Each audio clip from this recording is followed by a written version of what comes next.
Good evening, everyone. So, I think the energy is up after a short break. Mr. Ashok. So, just not waste time. Just a quick introduction from my side. I'm Dr. Patil. I'm partners with Thornton, Bharat. I've been working in cybersecurity domain for more than 20 years now.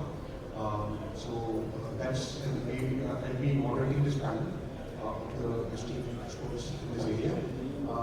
Just quick introduction for Thank you.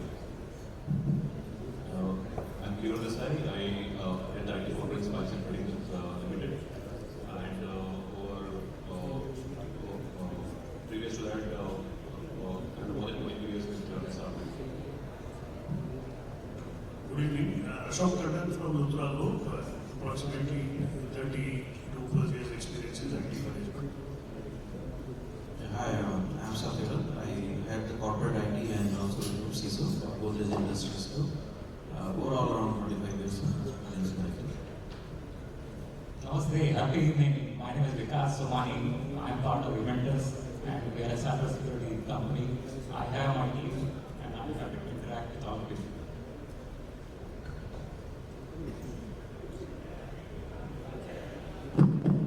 Namaste, happy evening. This is Rahul from there. I'm the global lead for the cybersecurity architecture at UPL. So I'm having around 10 years of experience into the cybersecurity and audit. So I'm happy to be here. Thank you for inviting me.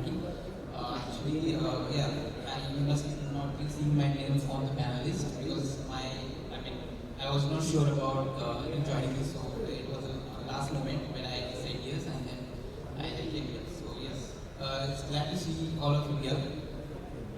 So thank you everyone. So the topic is about ensuring scalable and resilient IT infrastructure and AI. So there are many factors. The digital transformation journey has been started long back for many organizations. There are many other aspects that have been with the changing landscape of the overall IT infrastructure. Aspects like cloud. Again, cloud is not a new one today, but yes, there are a lot of other factors like regulatory requirements. There are cyber attacks. A lot of those factors affecting the overall IT resilience aspects. So the expert panel over here, we will ask the questions to them, and then we will understand their insights on each of the area. So to you, Keyur, the first question. While you have been leading a lot of digital transformations and also integrating a lot of enterprise applications as part of your journey, what are the key priorities that you have considered for building a scalable and resilient IT infrastructure? Thank you, Rahul. First of all, I'll just start with a small scenario. Kind of imagine a very bright Monday morning in an office, having a right cup of coffee, and the moment we monitor the dashboards and we get the red alerts, and that's when you realize that something has happened, and then you realize that a small tweak in the and over the weekend that has kind of screwed the entire system, and now your invoices are on hold and a lot of chaos. Eventually, the technical team sorts it out by afternoon, and by evening you realize that you learned a lesson that eventually each and every technology leader learns that true resilience, it's not about dodging away when it's extreme storms, but it's about staying steady and when the storm plays its loudest move. So that's the base which I just wanted to start. If I just talk about the key priorities, first and foremost, just to give a very I would say layman angle. So keep the boring bricks first, and when I say boring bricks, your network, I would say infrastructure, strong network infra, your clean data pipelines, your cloud strategy, etc. And all these things, if you see, they are like pipelines in a 5-star hotel. So nobody checks in, nobody checks the pipes when they are into the are in a five-star hotel, but then eventually when it bursts, your hotel branding is at stake. So that's first. Second is it's about having the empathy with respect to integration of enterprise applications. I would say each application comes with their own music notes, different music notes, and when you want to play a kind of play the music in harmony, you need to ensure that each and every notes are in place. Last but not the least, data security has to be a kind of border layer across anything and every initiative. I keep telling my team saying that backups. So if you don't open them in once in a while, so you will never know that whether it will open when you need them or when you jump. So testing your disaster recovery, that's very important to ensure that your resilience is kind of tested out. Thank you very much. Great insights. So next question, Ashok. You have been leading IT and AI strategy and implementations in your organization.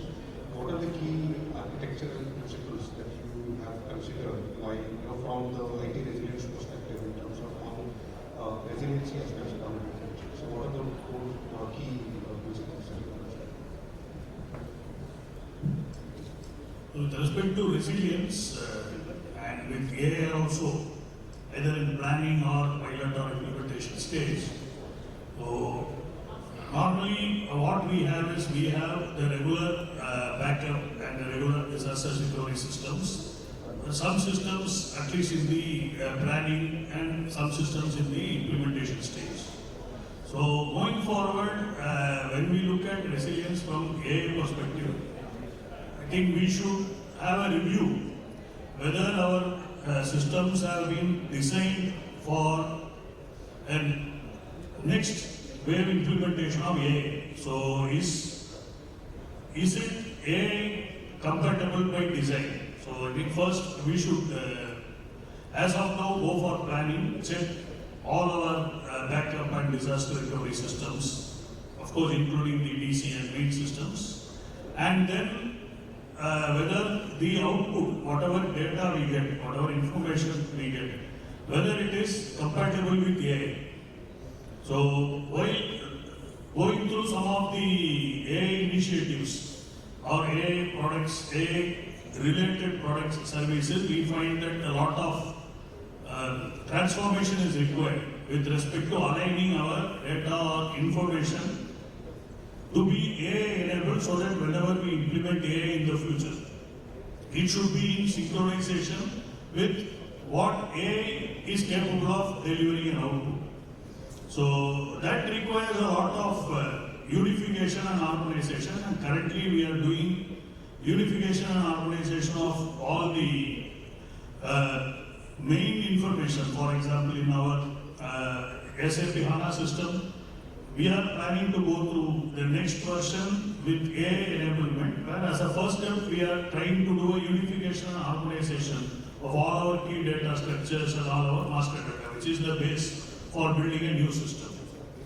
Then, in line with what AI initiatives we are going to take in the future, we are also analyzing various standard processes. There are, say, around 60 to 70% processes which are standard, and there are some special processes, and there are some areas where we need to have some workarounds or we need to customize the processes. So with respect to standard processes, we are currently evaluating whether the design is in line with the future AI implementation, so that we get the advantages of AI. Is AI-enabled tool or an AI bot or any AI monitoring and control system or any AI which replaces some of the standard ways in which these processes are performed regularly, whether we get the time advantage. So for that, we are currently analyzing and currently harmonizing and unifying data information as well as looking for standard processes. So with respect to existing architecture, whether it is your networking architecture or the systems architecture, So these are in summary, the main points that let us redesign wherever required so that it is designed for AI implementation. And let us do harmonization and unification of the key data and information so that it is in line when we apply AI. Because most of the AI understands standard processes. When the processes becomes complicated, for example, when we give multiple ways and means to run a specific process and ask AI to take a decision, AI cannot take a decision. As far as standard processes are concerned, since the path is very much standard, then AI will be able to take a decision because their decision making is not that much. So based on repetition, based on learning, based on previous learning, AI will do such particular processes which are very standard where AI will do a time saving because AI systems or AI processes and the bots, they can take lot of process data and they can also store and retrieve lot of process data multiple times compared to human beings. So in that area, we will be having the advantage. But ultimately, the team also should be upgraded, upskilled to learn all the AI, whatever AI planning, AI initiatives, AI tools and techniques. And one more thing is, I think, including the basic prompt engineering.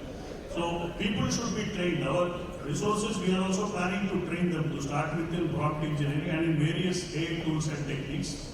So we have also started a simple mailing system, our Office 365 mail, where we introduce AI.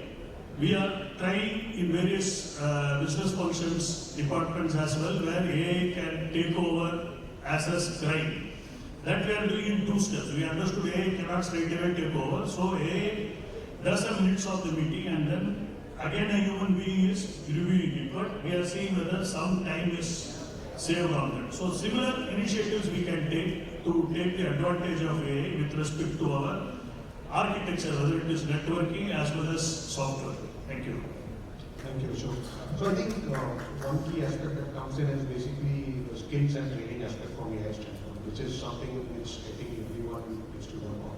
Because it's not a, it's a new area and everyone needs to understand. So Satyavrat, coming to you, while you're developing frameworks, cybersecurity frameworks within your group, what are those key areas that you look at, in terms of addressing the resilience of the IT and also the AI? Yeah, thanks. So I think the most important thing when it comes to cybersecurity, implementation is alignment with the business. Right? Cybersecurity can't be done for the sake of it, and therefore it has to start with taking the business into confidence. And there are a lot of frameworks which are available. I think the best starting point is to start with the framework like SAPSA, or NIST, or ISO 27001 also, and align the business objectives with the security objectives so that the senior stakeholders, the key people in the organizations are aligned.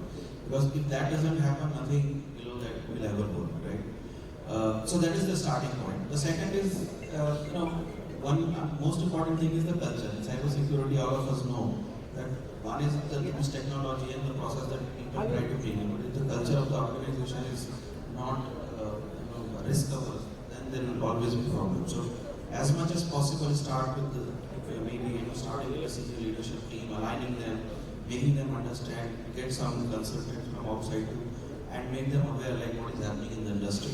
And not just them, but also the employees. So awareness, alignment, all of that is the second most important thing.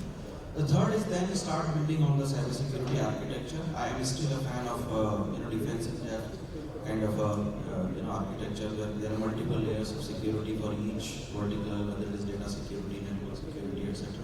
A single tool will never be able to fulfill all the needs and requirements, and therefore you may have to have multiple layers, and sometimes there may be overlapping also, which is okay. Right? So third is this defense in depth kind of architecture. Once this is all implemented, then the next step comes in that you have to be proactive rather than reactive, and therefore either do attack breach and attack simulations, red teaming some people do it for the sake of the market. I think one really needs to take it seriously to understand what are the gaps, and therefore it's a continuous process. So even when the tools, you might have bought the best of the tools, but if they are not implemented properly, then one day you will find that you still get breached, and that is what is happening in the market, right? Some of the big names which are getting breached, it doesn't mean that they will not spending money. They might have been spending big bucks, but still there were some issues, right? So constantly trying to find, rather than getting to know from outside, it's better than we come to know. And there are a lot of good automated tools which are available in the market. We also run our breach attack simulation on a quarterly basis. We get some big fours to do our red teaming exercises. So that is next. Then comes some of the basic things which are like given, zero trust architecture, network access control. These are some basic things, but it is still important that these must be kind of implemented. Maybe if not 100%, at least there has to be a journey. SOC monitoring, those are given. The more important thing these days is automation, right? And that is where even AI comes in picture. The number of events which are coming for the SOC team to do the analysis and take action are just humongous, right? Humanly, it is impossible. Maybe there may be a 4-member or 5-member team. How many logs can they really review and take action? And therefore, automation becomes the key. And the good part is that a lot of advancement is happening in this area with SOAR and a couple of other solutions which have come up, which really help in automation of all these incident responses. Now this is up to the detection and protection part, but most important thing is that despite having all this, we still have to be ready for the worst case scenario, and therefore the recovery is still important. One must be prepared that something may really go wrong one day, and then what is my plan B, right? And therefore these GR drills and various other recovery plans must be in place, not just for the theoretical purposes, but also one needs to kind of test it time and again, just to see that if really need it's available for you. And last but not least, but there are a lot of new people who are coming in, right? Sometimes, and all the new generation, the kind of tools, technology that they use, they bring in attack vectors. So I think overall awareness of the device is a constant thing which has to run, I think, all 12 months across the organization. I think Thank you. So, because coming to your favorite subject, security operations. So, while the moment we talk about SOC, it's all about incidents, alerts, SLAs, and all those things. But how can SOC play a role to ensure, resiliency aspect from an overall IT infrastructure perspective? Thanks, Rahul, for the question. See, we are in a world where we talk about agile development, we talk about open source software, we are talking about cloud-native technologies, and these are new normal now. And say, everybody spoke about AI, and it has become a groundbreaking force now. And it has a potential to cut development time and cost drastically. And ultimately, I think we are redefining the complete ecosystem. And if you see, say, everybody spoke, if you see on an average, every organization uses around 12 CSPs in form of SaaS, PaaS, enterprise services for their applications.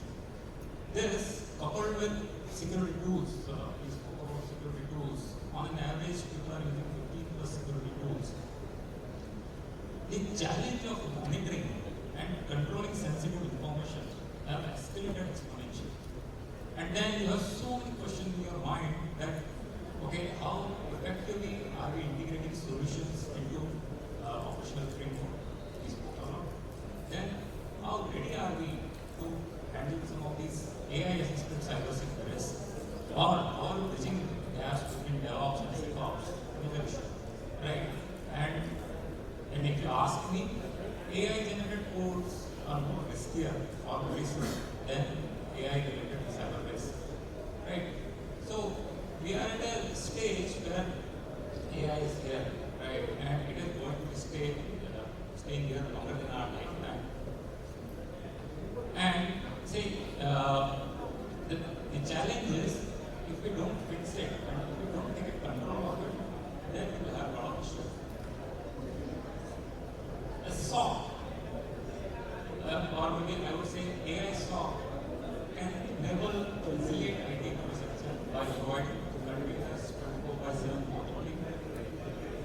threat detection, ensuring proactive risk management, and incident response, faster incident response. And by integrating AI into SOC can analyze massive data sets and identify threats, automate response. At the same time, ensuring robust protection, and it can also faster recover the impacted systems or applications. There's so much happening around the world. We don't know who's fighting. We don't know what is happening tomorrow, right? And country like us, if you see, we have best of armed forces, and but if we are fighting a cyber war, we need to have much better cyber defense to protect our country. And same goes for organizations also. So we need to have an AI-driven solution to protect, or rather than depending upon the traditional SOC services. At Eventers, in fact, we use a lot of AI-driven solution which seamlessly integrate automation, threat hunting, and human expertise.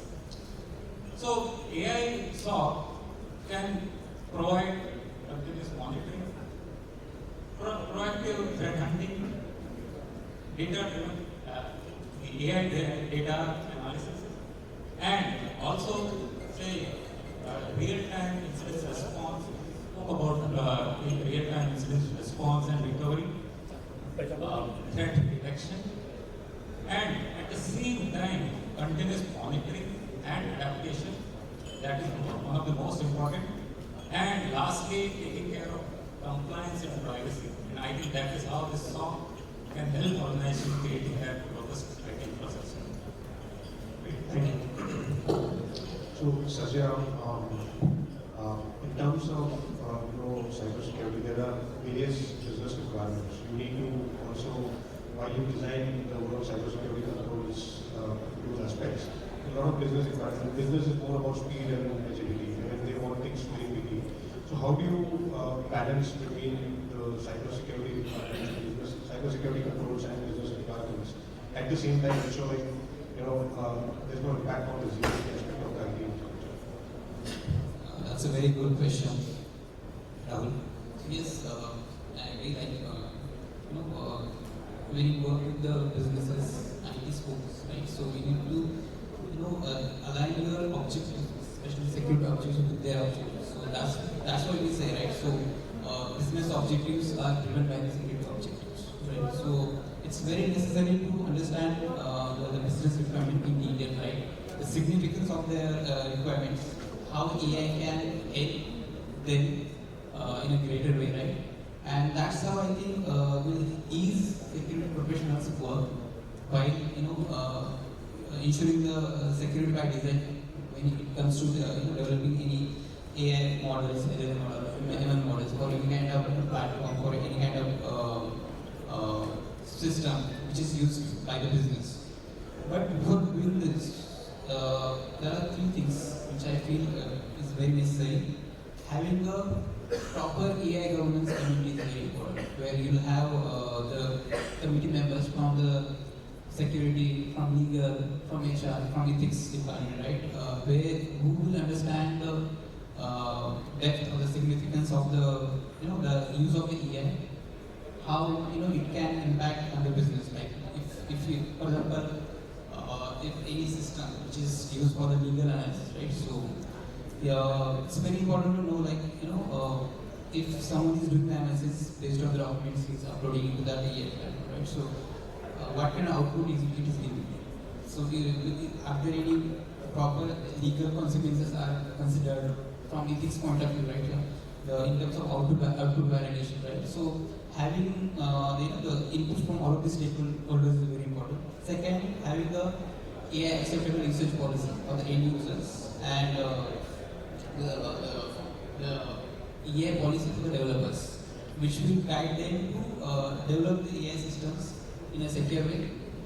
Because sometimes businesses or the IT stakeholder consider security as a hindrance, but I would say security is something who help them to build the systems, not from only from the security point of view, but also helps achieving the business objectives, the IT resiliency as well. For example, if you are building any AI model, right? So we share some security requirements like it should not, there should be proper control to avoid the model poisoning, right? Adversarial attacks, then data security as well, right? Receiving the access to the knowledge bases when it comes to RAG piping. So this is something helping the businesses and IT to achieve their goals. So this is something I think by this way we'll be able to align our objective with the business and at the same time achieve the IT resilience. Thank you. So, Keyur, coming back to you, in your experience, what are the threats you have seen which may impact from AI perspective as well as from resiliency perspective in your experience? Sure. So AI is a shiny star. It comes with a lot of excitement, a lot of strategy, a lot of the ease of work. But then, if it's unsupervised, it also, has the capacity to order 10,000 pizzas without knowledge and clean the order. So that's one part of it. But then, when you talk about risk, it starts from data. So let's say if the data is not, or rather if the data is tweaked, so it goes back with the garbage in and garbage out. So whatever the output with AI is completely corrupted. Let's say resiliency is the key. So protecting data will be important. Point number two is I would say typical shadow AI. So let's say if any of your team members are actually exploring some of the AI tools which without knowledge or other without governance. So it's like getting a small copy, a very good copy, and which eventually goes into a tank. So that's one way of looking at it.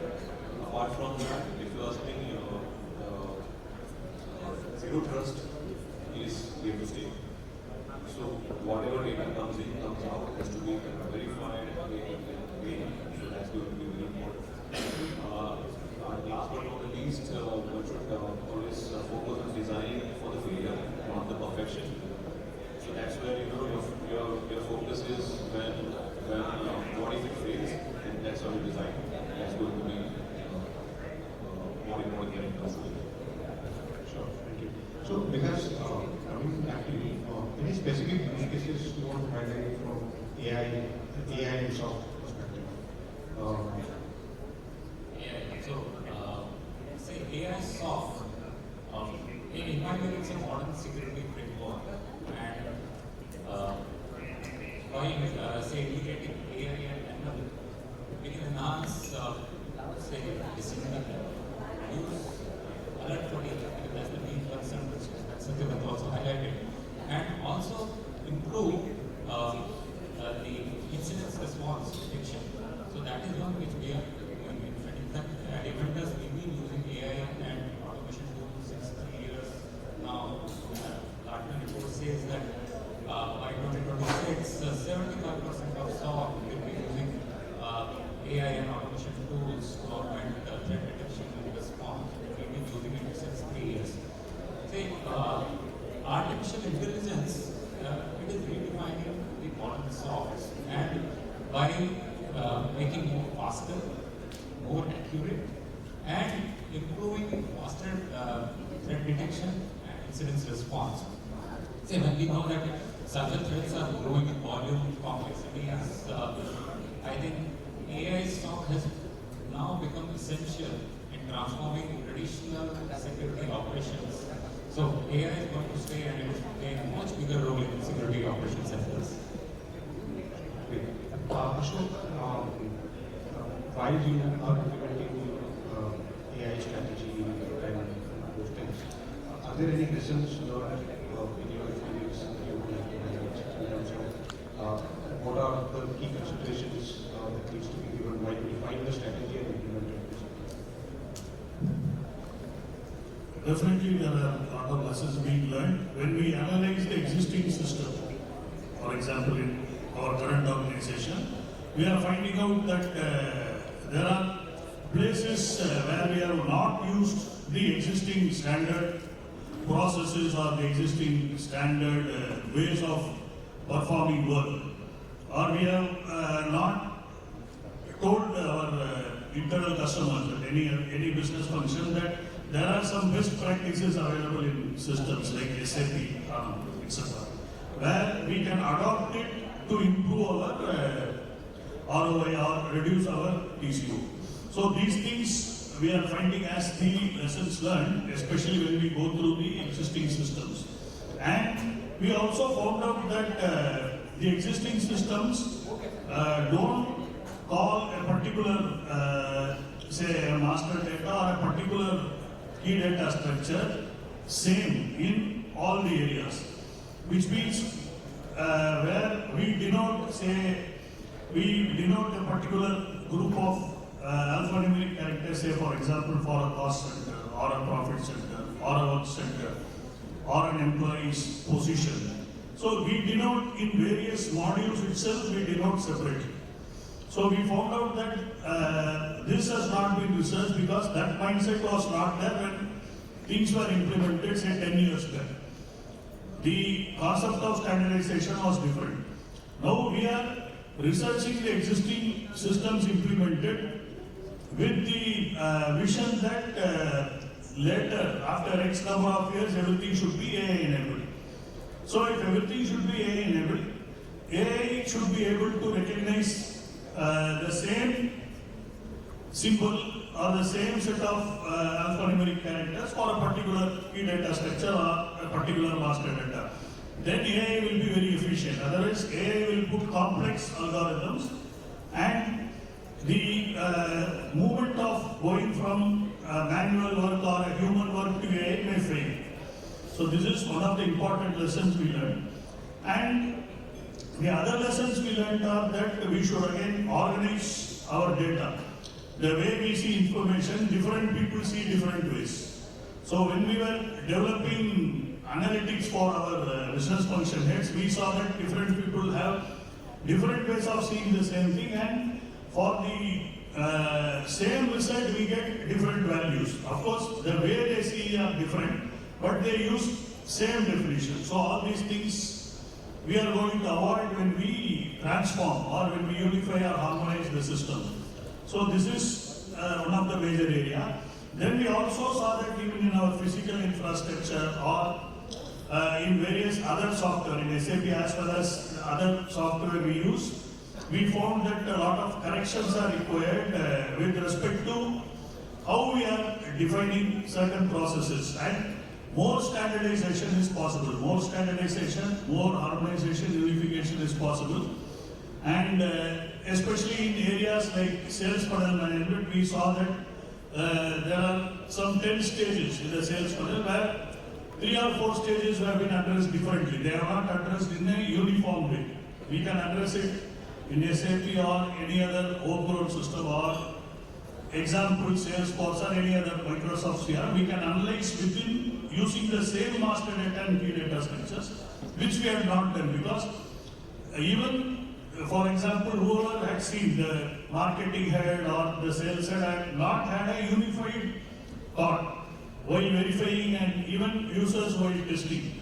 So all this mindset has to change. Now we understood that our mindset has to change, and we look from a uniformity point of view, and we segregate the standard ones from the special or workaround or any customized processes, so that the standard processes can be targeted for AI enablement. So these are some of the lessons learned. Thank you. Thank you very much. Satyavrat, are there any use cases that you would have seen or implemented in your organization from AI standpoint, except from what Vikas mentioned about SOC? Are there any use cases that you have mentioned? Yeah, so I think when it comes to AI, most of the security tools already had machine learning, right? I mean, any EDR tool, by that matter, without having an ML algorithm, they will never be able to give you true positive. So most of the solutions, even WAF, for example, right? So the only thing that we are doing is that when we are evaluating, we are just seeing how evolved they are and how better they are in terms of their algorithm, etc., and what kind of AI algorithm, etc., they are using. Within the data center, within our SOC itself, I think the only other area that we are trying to add on is on our SOAR, right? Because as he also mentioned, like triaging and all has become really, really difficult, and therefore if there are tools available which can help augment rather than replace these people, then certainly while we use XOR, etc., from Moderator, but now we are looking at some third-party automation tools which are more AI-centric. So those kind of POCs which are going on. Apart from that, I see a lot of GenAI things which are coming out in the traditional tools, which seems okay. Sometimes they're funny also. Like for example, GenAI on a firewall. Somebody said that you can ask question and it can answer you with what is happening. I said, who's going to ask the firewall all these questions? The guy who manages firewall, they're very highly technical people. They don't even use GUI. They use CLI still. Who would really use it? So sometimes I think what is also happening is that because everybody is talking about GenAI, a lot of these unnecessary kind of things are also coming just for the sake of saying that we are GenAI enabled. I think the real use cases are on ML front, where a lot of these things like SOC is the perfect example. All the new age SIM must have these automations and AI algorithms built in, because creating manual correlation rules is becoming extremely difficult, and it is impossible to write rules for every possible scenario. Right? So if something can happen in that respect, then of course, and we are also exploring that particular area. Sarjana, in terms of implementing cybersecurity with certain AI use cases and all that, you don't see any risks coming out from the AI use cases? In terms of when you implement cybersecurity and leverage a lot of AI use cases, any risks that you want to highlight that you would see? Okay, so now we talk about security by AI. We are talking about AI security, right? And a lot of those co-panelists have mentioned about the use cases for which AI can be used. It can be SOC monitoring, or can be used for the behavioral analytics, threat detection, right? Automation and incident response as well, right? So yes, when we are using the AI to do all of these activities, it's very important to know what kind of access we are giving to this AI system, because there are a lot of AI agents. Agents are used to do their activities, do the executions, like being the response. So in that case, it requires the privilege roles, right? So it's very necessary to regularly monitor, log those actions, what they are doing. Is there any anomaly by performing the actions? There should not be a privilege escalation, right? When we are giving the access to certain devices or the assets, right? So because that can be act as a single point of failure. Then by doing this, there are some secrets of the credentials, right? So credential and secret management is a key, and storing them, securing them is also important, right? So there are a lot of tokens, certificates, credential things. That is something that is I foresee. Then third is very important to privacy, because especially for the behavioral analytics, right? So AI can analyze any user behavior, right? In that case, he might be getting the AI agent or the system will be getting access to the different kind of information. So it's very necessary to have the data minimization and normalization techniques implemented in terms of security control. So I think these are the risks which I see when it comes to using AI for cybersecurity, and with proper risk assessment, those can be properly mitigated. Great, thank you. So I think anything anyone want to add apart from what we have discussed with